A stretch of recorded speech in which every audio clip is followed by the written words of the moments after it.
Здорово. Знаете, когда Петра Алексеевича Порошенко начинают хаять просто так, я, допустим, против этого. Я против того, чтобы просто необоснованно, просто за то, что он Порошенко, скажем так, начинали на него напраслину нагонять. Вы знаете, что он посетил Харьковский тракторный завод? Знаете, да? Для того, щоб настало сьогоднішнє свято, потрібна була велика робота. Харьковский тракторный завод опять в седле. Для того, чтобы произошел этот праздник, говорит Петр Алексеевич, нужно было очень постараться, потому что все было, как всегда, все было разрушено. Бо була підірвана довіра до виробників, були втрачені ринки, накопичилась заборгованість як перед державним бюджетом, так і перед працівниками. Все было разрушено, как и все, после кровавой банды, понятное дело. И нужно было вмешательство только одного человека. Этот человек вмешался. Догадайтесь, о ком речь. Подсказка. Зовут Петя. І ситуація сталася таким чином, що почала потребувати безпосереднього втручання президента. Слава богу, вмешался Порошенко, знаете, не дал уничтожить предприятие. Был найден инвестор. Инвестор получил поддержку от руководства государства, понятно, от самого Порошенко. Був знайдений інвестор. Інвестор отримав потужну підтримку від керівництва держави і керівництва області. 150 мільйонів лише на закупівлю комплектуючих. Он так говорит, там 150 миллионов было вложено, как будто бы никто не понимает, сколько это в долларах по нынешнему курсу. Скоро уже будут говорить 5 миллиардов вложено, а это будет 3 копейки, к примеру. Но это уже я придираюсь. В общем, Порошенко спас ситуацию. И инвестор там на заднем плане стоит такой, без волос. Починаємо виходити з тої блокади, яку організувала для нас Росія по постачанню комплектуючих. Тут я не понял, каким таким образом они намереваются выйти из этой блокады. Будут покупать все-таки комплектующие из России или будут покупать в других местах? За моїм дорученням було прийнято рішення урядом щодо запровадження нової бюджетної програми компенсації вартості селянам, які купують українські трактори. А вот это очень интересно. Компенсация 20% от этих вот тракторов Харьковского завода будет идти из государственного бюджета селянам украинским, которые их покупают. Таким образом происходит настоящая, серьезная такая поддержка инвестора, который опять-таки купил этот завод. И все кажется таким вроде как сложным. Нет, все просто, все очень просто. Из вашего кармана, дорогие украинцы, будут компенсировать селянам, которые покупают свое, а не чужое. Майже 600 мільйонів гривень спрямовано з державного бюджету на цю програму.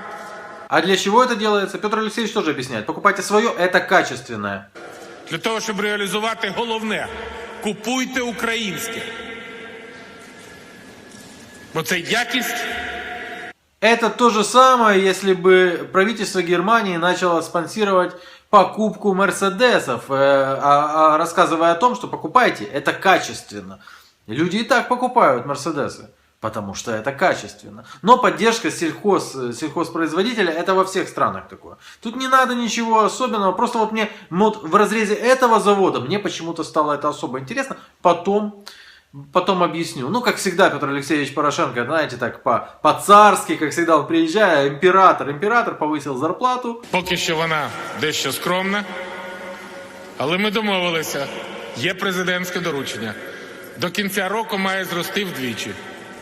Рабы, вы должны поаплодировать. Вот это уже, это молодцы, хорошие, вдвое, это я со своего барского плеча. Ну, а что там с тракторами? Может быть, их как-то модернизировать будут? Да, Петр Алексеевич говорит, да, не за горами. Ще й модернізація харківських тракторів не за горами. Не за горами, это новое определение. Есть там через год, допустим, в этом году, через 3 месяца, а есть не за горами. Не за горами это очень быстро. І зараз під час кожної моєї іноземної поїздки, закордонного візиту, тут я испугался, честно говоря, потому что я думал, что Петр Алексеевич продолжит, да, теперь во время своей каждой зарубежной поездки я буду брать с собой кусок трактора, ну, к примеру. Зі мною будуть українські міністри, українські виробники, для того, щоб повертатися на старі ринки і завойовувати нові. А если вы не знали, то в 2017 году, с 2017, если мне не изменяет память, Европа остро стала нуждаться в украинских тракторах. нічого навіть собачої будки в житті не збудували. Это выражение про собачью будку понесли массово украинские СМИ, потому что острое такое выражение в точку. И все было бы хорошо, если бы не знать, что это самое выражение Петр Алексеевич Порошенко, не знаю по какой причине, заимствовал у Бориса Колесникова, представителя той самой старой власти. Да, слово в слово. Борис Колесников когда-то сказал в адрес другого гражданина, что, мол, ничего, собачьей будки не построили. Если бы Петр Алексеевич Порошенко был бы ну, скажем так, поизворотливее, да, не такой прямой, то он бы, конечно, может, перефразировал кошачью будку, к примеру, или собачий капкан.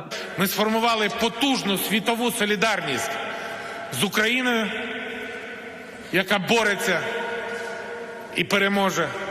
Тут уже пошли прям геополитические эти все повороты, что мир с нами, как всегда. Ну, в общем, наши космические корабли. Это было очень интересно послушать работникам этого тракторного завода. Я уверен. Рада ЄС відкрила зелене світло на останній завершальний етап безвізового режиму. Ну, безвизовый режим, это тоже очень интересно работникам тракторного завода. Им же зарплату вдвое повысить, они как раз полетят по Амстердам отдыхать. Но вот это вот, или это нервное у него, или он постоянно расширяет арсенал жестов.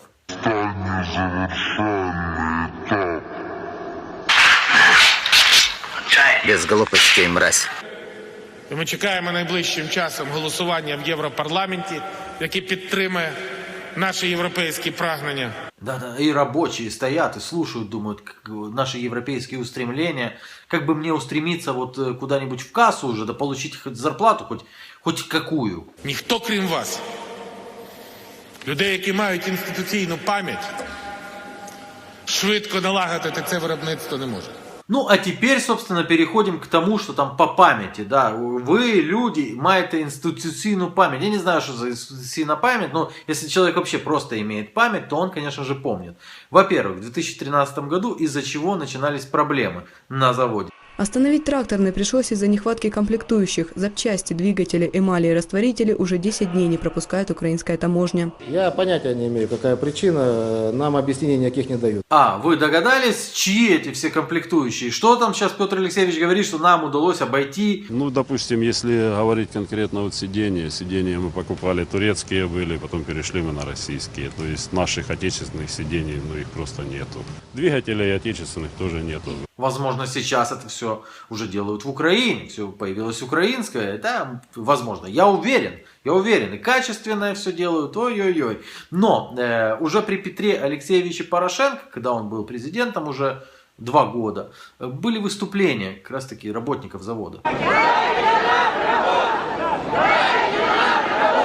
Дайте нам работу. Ну вот попросили и через годик как раз таки получили. Покажите это в Киеве, что мы хотим работать, мы умеем работать. Давайте работать. Появляется инвестор ярославский, не Жорж, но ярославский. Это тот самый, который стоял за Петром Алексеевичем Порошенко. Инвестор. На эту покупку Ярославский, уже выражавший желание инвестировать в аграрный сектор, по словам пресс-службы группы DCH, решился после предложения одного из западных инвесторов завода. А что это за инвестор? Это австрийский был инвестор, но он отказался от приобретения, сказал, ну вас с вашей Украины, и ушел. Как жалко, что инвестор отказался. Потерял австрийского инвестора, Харьковский тракторный. Блин, как жалко.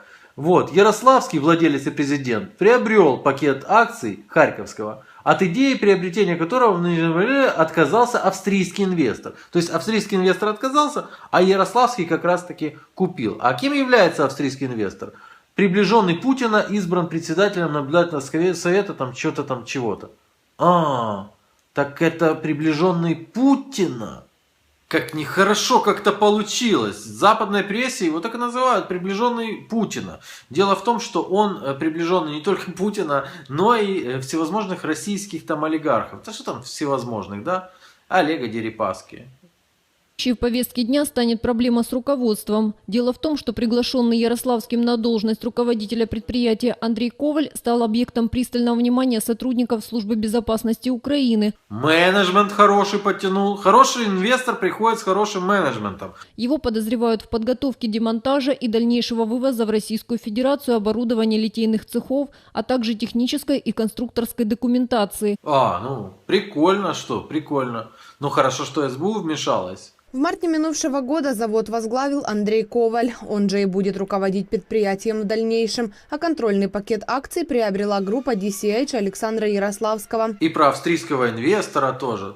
Фамилию лучше не называть австрийского инвестора, потому что любой, кто умеет пользоваться Google, он войдет сразу... Вау! Еще одним совладельцем стал крупнейший австрийский инвестор. Однако цеха промышленного гиганта простаивали. И инвестор посоветовал инвестору, уже нынешнему инвестору, говорит, инвестируй, говорит, в Харьковский трактор. Говорит, да, классно, но без помощи Порошенко ничего не получилось бы. Я благодарен президенту Украины за помощь в разблокировании работы завода, а губернатору Харьковской области за последовательную поддержку наших усилий в этом направлении. Ну и теперь самое главное вот в этом всем. Там Порошенко про память говорил, все такое. Я напомню, в 2007 году суд начал процедуру банкротства Харьковского тракторного завода. Почему? Ну, потому что доведен он был до банкротства, этот завод. А кем был доведен? Ой! Ярославский избавится от убыточного завода.